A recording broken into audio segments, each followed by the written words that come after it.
ভিডিওর প্রথমেই তোমাদের একটা বড় আপডেট দিতে চাই।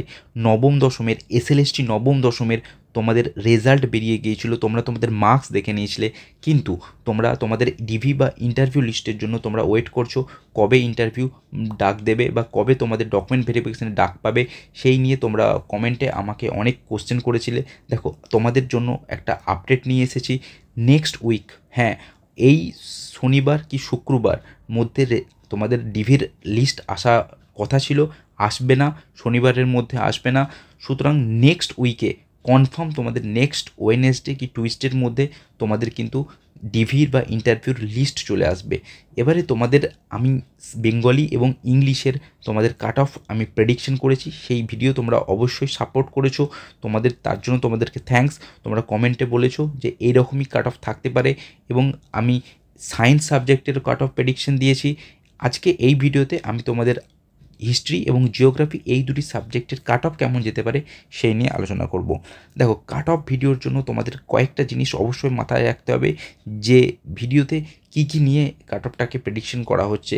ক্যাটাগরি, তার category wise vacancy, total appearing candidate, exam level, স্টুডেন্টদের মার্কস, এই সমস্ত কিছু ডেটা পাওয়ার পরেই কিন্তু কাট অফ ভিডিও বানানো যায়। আমি আমার ইউটিউব চ্যানেলের পোস্টে এবং টেলিগ্রাম চ্যানেলের পোস্ট থেকে ডেটা কালেক্ট করে জিওগ্রাফি এবং হিস্ট্রির স্টুডেন্টদের সাথে কথা বলে কেমন কি স্কোর, কেমন এক্সাম লেভেল, আমার সায়েন্স সাবজেক্ট, সেই অনুযায়ী হিস্ট্রি এবং জিওগ্রাফি এই দুটি সাবজেক্টের স্টুডেন্টদের সাথে কথা বলে কেমন কি স্কোর হতে পারে সেই অনুযায়ী আমি তোমাদের এই ভিডিওতে তোমাদের একটা আইডিয়া দেবো। দেখো, প্রথমে আমি যদি জিওগ্রাফির কথা বলি, তো জিওগ্রাফিতে একটা জিনিস তোমাদের প্রথমেই বলে দিই, যে জিওগ্রাফিতে কিন্তু সবচেয়ে লো কাট অফ যাবে। ঠিক আছে, জিওগ্রাফিতে কিন্তু তোমাদের আর্টস সাবজেক্টের মধ্যে, অর্থাৎ হিস্ট্রি, বাংলা, ইংলিশ, এগুলোর মধ্যে জিওগ্রাফিতে কিন্তু লো কাট অফ যাবে। এবং এই কাট অফটা তোমাদের ভ্যাকেন্সিটা, দেখো তোমাদের টোটাল যে ভ্যাকেন্সি ছিল জিওগ্রাফিতে 1840, এটা ছিল তোমাদের টোটাল জিওগ্রাফিতে ভ্যাকেন্সি। আর এর মধ্যে ইউআর মেলের ভ্যাকেন্সি এইটা, ইউআর ফিমেলের ভ্যাকেন্সি হচ্ছে এইটা। ঠিক আছে, তো অ্যাপ্রক্স যদি দেখতে চাই তো 600-র কাছাকাছি ভ্যাকেন্সি হচ্ছে তোমার ইউআর মেল এবং ফিমেল মিলিয়ে। ঠিক আছে, তো 600 ক্যান্ডিডেট যদি আমার এখানে থাকে, 600 ক্যান্ডিডেট যদি থাকে, এই 600 ক্যান্ডিডেটের মধ্যে তোমাদের ডিভি লিস্টে কতজন ডাক পাবে না, এর 1.6 টাইম। তাহলে তোমরা যদি দেখো তো 360 জন ক্যান্ডিডেট, 360 জন ক্যান্ডিডেটকে কিন্তু এক্সট্রা ডাকবে। ঠিক আছে, 360 জন ক্যান্ডিডেটকে এক্সট্রা ডাকবে। এবার এই 360 জন ক্যান্ডিডেটের মধ্যে থেকে কিছু ক্যান্ডিডেট তোমাদের যে এক্সট্রা ডাকছে, এই 360 জন, এর থেকে কিছু ক্যান্ডিডেট তোমরা 11-12 বাদ দিয়ে দাও, কিছু ক্যান্ডিডেটকে তোমরা 11-12 জন্য বাদ দিয়ে দাও। কারণ যারা 11-12 যারা চান্স পাবে তারা অবভিয়াসলি 9-10 জয়েন করবে না, অবভিয়াসলি সেটা একটা বড় প্রেস্টিজিয়াস জব। তো যে 11-12 চান্স পাবে সে কখনোই 9-10 যোগ দেবে না। কিছু এক্সেপশন থাকবে, যাদের বাড়ির কাছাকাছি, যাদের হোম পোস্টিং হয়ে যাবে, তারা কিছু খুবই কম।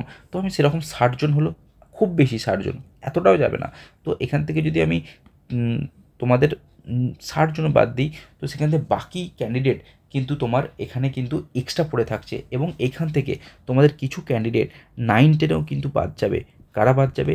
যাদের 9-10-এ তোমাদের এক্সপিরিয়েন্স, যাদের মার্কসের সার্টিফিকেট, এক্সপিরিয়েন্স সার্টিফিকেট যারা ভুল দিয়েছিল, সেখানে কিছু বাদ যাবে।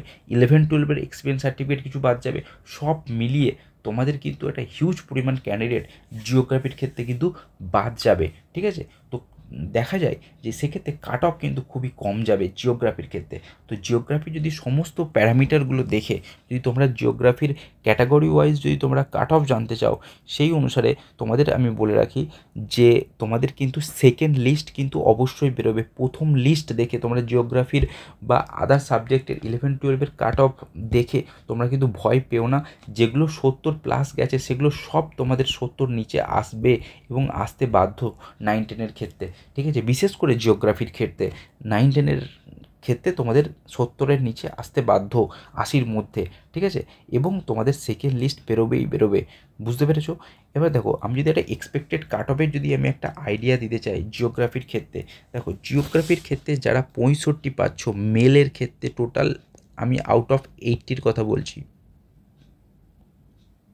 Out of 80। ঠিক আছে, যারা বেঙ্গলি মিডিয়াম, ঠিক আছে, আউট অফ 80-র মধ্যে যারা 65 পাচ্ছ জিওগ্রাফির ক্ষেত্রে, জিওগ্রাফির ক্ষেত্রে 65 মানে তোমরা ধরে নাও 55 + 10, এইভাবে তোমরা ধরে নাও। ঠিক আছে, এক্সপিরিয়েন্স ক্যান্ডিডেটদের আমি বাদ দিচ্ছি, ঠিক আছে। তো এই ক্ষেত্রে 65 যারা পাচ্ছ তারা কিন্তু অবশ্যই ডাক পাবে। আর ইডাব্লিউএস ক্যান্ডিডেট যারা 50 পাচ্ছ, ইডাব্লিউএস ক্যান্ডিডেট যারা 50 পাচ্ছ তারা কিন্তু অবশ্যই ডাক পাবে এবং তোমরা জবও পাবে। জিওগ্রাফির ক্ষেত্রে যারা 50 পাচ্ছ, 50-এর চেয়ে আরও কম যাবে, ঠিক আছে, এই কাট অফটা আরও কম যাবে। এবং এসটি ক্যান্ডিডেট যারা আছে তাদেরও ধরে নাও এই অ্যাপ্রক্স এরকমই যাবে, 50 কি আরও কম, ঠিক আছে। এসসি ক্যান্ডিডেট ধরে নাও এই 55-র কাছাকাছি।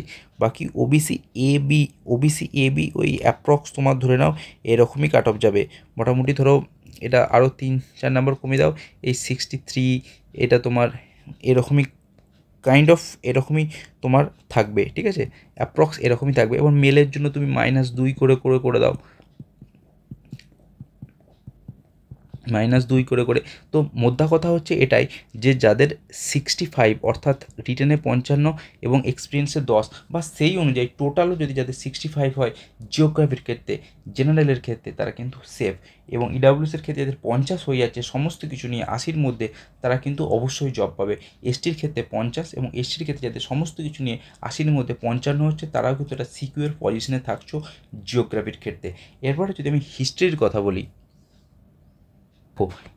এই হচ্ছে তোমাদের হিস্ট্রির টোটাল ভ্যাকেন্সি নবম দশমের ক্ষেত্রে, ঠিক আছে। তার মধ্যে জেনারেল মেল এবং ফিমেল দুটো মিলিয়ে তোমার ভ্যাকেন্সি হচ্ছে 700 750-র কাছাকাছি, ঠিক আছে। এবার এই 700 750-র মধ্যে এই সেম সিমিলার ইয়েতে 1.6 টাইম ক্যান্ডিডেট কিন্তু ডাক পাবে।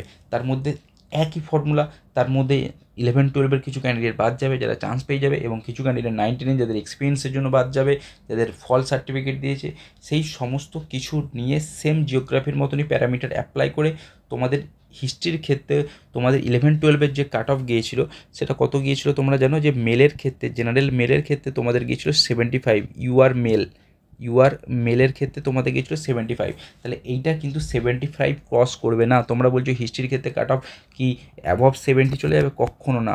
তোমাদের যদি 11-12-এর যে কাট অফ গিয়েছিল, 11-12-এর যে কাট অফ গিয়েছিল সেটা কিন্তু 75 গিয়েছিল তাদের ক্ষেত্রে, ইউআর মেলদের ক্ষেত্রে। কিন্তু 9-10-এর যে কাট অফ সেটা কি তোমাদের অবশ্যই বিলো 70 থাকতে বাধ্য। কখনোই এমনটা হবে না যে ফ্রেশার্স ক্যান্ডিডেট ডাক পাচ্ছে না। কারণ তোমাদেরকে আমি একটা কথা বলে দিই, অনেক ক্যান্ডিডেট যারা 11-12-এ চলে যাবে এবং অনেক ক্যান্ডিডেট 9-10-এ তাদের কিন্তু এক্সপিরিয়েন্সের জন্য বাদ যাবে, যারা ফলস এক্সপিরিয়েন্স সার্টিফিকেট দিয়েছে তাদের ক্যান্সেল হবে এবং তারা বাদ যাবে, ঠিক আছে। সো এইটা কিন্তু বিলো 70 আসতে বাধ্য। কি বললাম বুঝতে পেরেছো? এদের ক্ষেত্রে কিন্তু বিলো 70 আসতে বাধ্য। সেই অনুসারে যদি দেখো তো তোমাদের হিস্ট্রির ক্ষেত্রে যে কাট অফটা তোমাদের দাঁড়াবে সেটা হচ্ছে তোমাদের এখানে যাদের টোটাল 80-র মধ্যে আউট অফ 80-র কথা বল, যাদের এটা একটু কাট অফটা একটু বেশি যাবে, 68-এর কাছাকাছি ধরে নাও, 68, ঠিক আছে, হিস্ট্রির ক্ষেত্রে ধরে নাও 68। এরা আরও একটু তোমরা যদি কমাতে চাও ধরে নাও এই 67 থেকে 68 আউট অফ 80, 67 থেকে 68 আউট অফ 80 এর মধ্যে কিন্তু কাট অফ রেঞ্জ তোমাদের থাকতে পারে। যারা 65+ আছো তারা অবশ্যই সেফ, যারা 65+ আছো তারা অবশ্যই সেফ, ঠিক আছে। আউট অফ 80 যারা 65+ আছো অবশ্যই সেফ, ঠিক আছে। এবার হিস্ট্রির ক্ষেত্রে তোমাদের 11-12-এর যে প্যাটার্ন গিয়েছিলো সেই অনুযায়ী তোমরা মেয়েদের জন্য ওই সেম -2 করে মাইনাস করে দাও, -2 প্রত্যেকটা ক্যাটাগরির ক্ষেত্রে, ঠিক আছে। এবারে এসটিদের ক্ষেত্রে হিস্ট্রি তোমরা ধরে নাও যে এটা কত যেতে পারে, এটা মোটামুটি তোমাদের এটা 55 থেকে 60-এর কাছাকাছি এসটিদের ক্ষেত্রে বলছি আমি, এসটিদের ক্ষেত্রে 55 থেকে 60, 55 ধরে নাও। আর এসসিদের ক্ষেত্রে কাট অফটা ধরে নাও তোমাদের কত যাবে, এটা 65 বা 64 ধরে নাও, এর কাছাকাছি থাকবে, ঠিক আছে। বাকি ক্যান্ডিডেটগুলো সিমিলার টাইপেই যাবে। কিন্তু মেন ব্যাপার হচ্ছে ইডাব্লিউএস যাদের তোমাদের 60+ আছে, মানে 55+ আছে যাদের, মানে 45+10 যাদের আছে তারা কিন্তু অবশ্যই চান্স পাবে ইডাব্লিউএসের ক্ষেত্রে। তো এই হচ্ছে তোমাদের আমার ডেটা অনুসারে তোমরা অনেকেই কমেন্টে বলবে যে এরকম যাবে না, অবশ্যই তোমাদের কাছ থেকে একটা পজিটিভ সাজেশনমূলক কমেন্ট আমি আশা করব। তো অবশ্যই তোমরা চ্যানেলটিকে শেয়ার করবে। এসএসসি, রেলওয়ে এবং যে কোনো ধরনের স্টেটের এক্সামের প্রত্যেকটা আপডেটের জন্য তোমরা এই চ্যানেলটিকে ফলো করো। Welcome, welcome, welcome.